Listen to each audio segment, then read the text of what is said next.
Hey, what's up guys? Welcome back. I think with this video, I think it'd be pretty cool to go talk about the recent Tampa trip I went on and kind of give like a review of the things that I did while I was there because I kind of did a pretty good job of planning out things that I never did before. Well, first, what happened when I first flew in, I pretty much spent that first night just chilling in a hotel and I stayed at the Godfrey. This is my first ever time going on a trip on my own and doing all the planning myself. Hopefully this turns out good.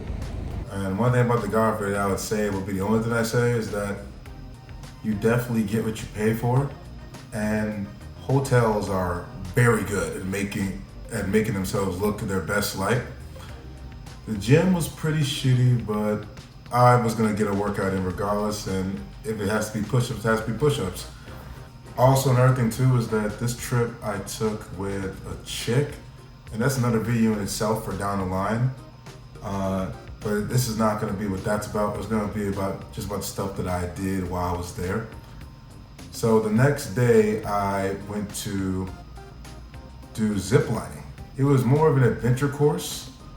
I forgot the name right now, but I'm sure when the name comes to me, I'll put it in.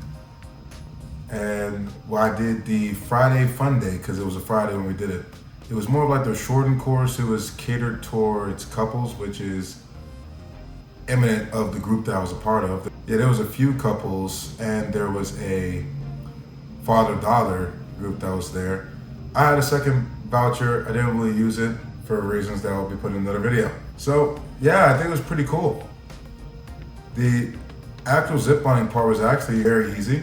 Walking on the bridge, because we only did 3 things because it was just a Friday fun day, something for a little bit, an hour. And I also put in a little bit of the footage as well.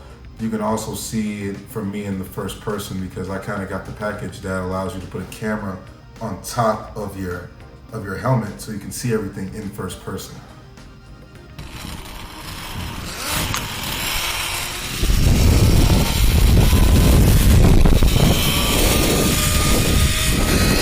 The funny thing is that the first time I went through, the camera wasn't on. How's it go, man? Have you done this before? Yeah. Oh, yeah? Did it one at a time. Where at? Here. Oh, really? Yeah. Welcome back. How long ago was that? Oh, about an hour ago. Oh, for real? Yeah, my camera didn't work the first time. Oh, all right. Creepy. So they said, oh, you need to get a video too because you paid for it. You gotta go through the whole course again, this time with a made camera. I would say the thrill, the energy that you get the first time isn't there, but it was still pretty cool to go through it twice for the same price. You know what I'm saying? Yeah, the next day was more of like a fun-filled day in my opinion because I went down to Harbor Island and I did something I never did before. I thought it was pretty cool. It's the first time I ever rode a jet ski. Going through the process of doing it, I didn't really know that you had to go get your boating license, all that. It was pretty easy and straightforward. They just throw you on the water, like no test, no nothing. Person I was with, aforementioned, the female, and there's 3 other dudes who were just doing a nice little friendship bonding thing. And it was pretty cool. It started off a little rough in the beginning when I was getting my bearings, but then once I started to realize, yeah, I'm not falling off this thing, I started zooming. One of the cooler parts was that I got a chance to see one of Tom Brady's houses back when he was playing for the Buccaneers, so I thought it was pretty cool. I had some choice words to say, but it was more of like a fan thing. Right here's where Tom Brady lives, the GOAT. Well, at least until like Mahomes wins a lot, but... I'm sorry, Tom. Fuck Giselle. Okay, did a few tricks, learned new turns, definitely something that I will do later on in the future. Get into my little jet skiing journey. I thought it was actually one of the best parts of the trip. It was the most fun I had. At the end of that, that's where we move into more of going around Harbor Island, doing some exploring. I tried gelato for the first time. It was like a different type of ice cream. Had some food, really indulged into the culture around Harbor Island and Tampa Bay.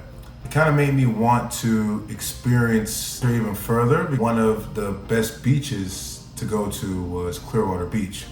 I didn't have that much time, but I said, let me go ahead and drive down there and see what all the fuss is about. And when I tell you, people go travel and they go to Clearwater Beach.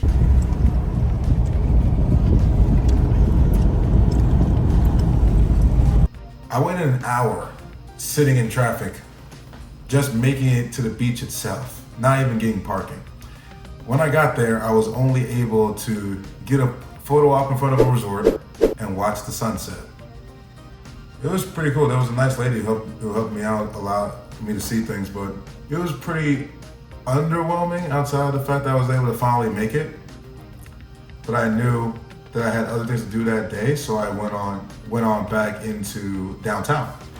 Now that night when I came back in downtown, I went to Ybor City. Ybor City is more of like the nightclub party side of Tampa. And they had a parade down the street, I think it's 7th Street, where most bars and clubs are at. And it's the Gasparilla Parade. Tampa Bay is known for the fact that they like to dress pirate, I guess. They like to dress as pirates. I guess that's the reason why you have Tampa Bay Buccaneers as their mascot in football, or Raymond James Stadium, or the fact that the Gasparilla Bowl is in Tampa Bay, which is funny. I played in the Gasparilla Bowl. My University of Missouri played in the Gasparilla Bowl my senior year, so I kind of had a little bit of an idea of Ybor City. But it was a pretty cool experience to watch the parade. It was different floats going by. They throw beads, try to catch beads, see how much you can go out with. In fact, I'll put a picture of how many beads I was able to catch.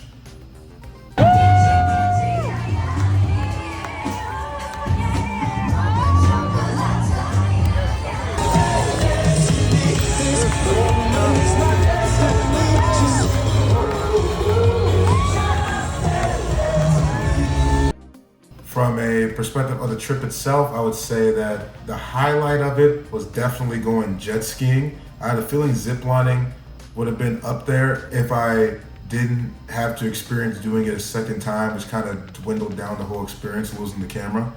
I would say the worst thing about it will be put in another video down the line, because the worst thing about the trip kind of put a damper on the trip, and it was with dealing with emotions when you're trying to have fun and dealing with emotions of a female. That's pretty much all I'm gonna have to say about the topic, because I really want to split this thing up and want to stay lighthearted. From a hotel perspective, like I said before, the Godfrey is a great option if you want to stay near the airport, not necessarily in the city. If you want to stay close to the airport, near a beach, because it's near Ben T. Davis Beach. In fact, I did a little bit of walking the Sunday morning before I flew back. The Super Bowl Sunday actually was when I flew back. But it leaves a lot to be desired if you expect an inkling of what you see in the picture to be what you actually get. But all in all, it was a pretty good trip in my opinion. This was my first ever trip I ever took as an adult on my own without football being involved. And I hope I'll take it into next trips. Later on in this month in March, I'm gonna go to Vegas, and I'm gonna see if I can use some things I learned to try to make these trips even better. Because I really want to be able to explore the US and maybe go out, travel the world. But I thought this was a nice little stepping stone going to Tampa Bay. Something I kind of was familiar with, but didn't really get a chance to fully go into it because of the fact that the last time I was there, it was through football. So that was pretty much my small little review, along with a few videos of what I was doing down in Tampa Bay.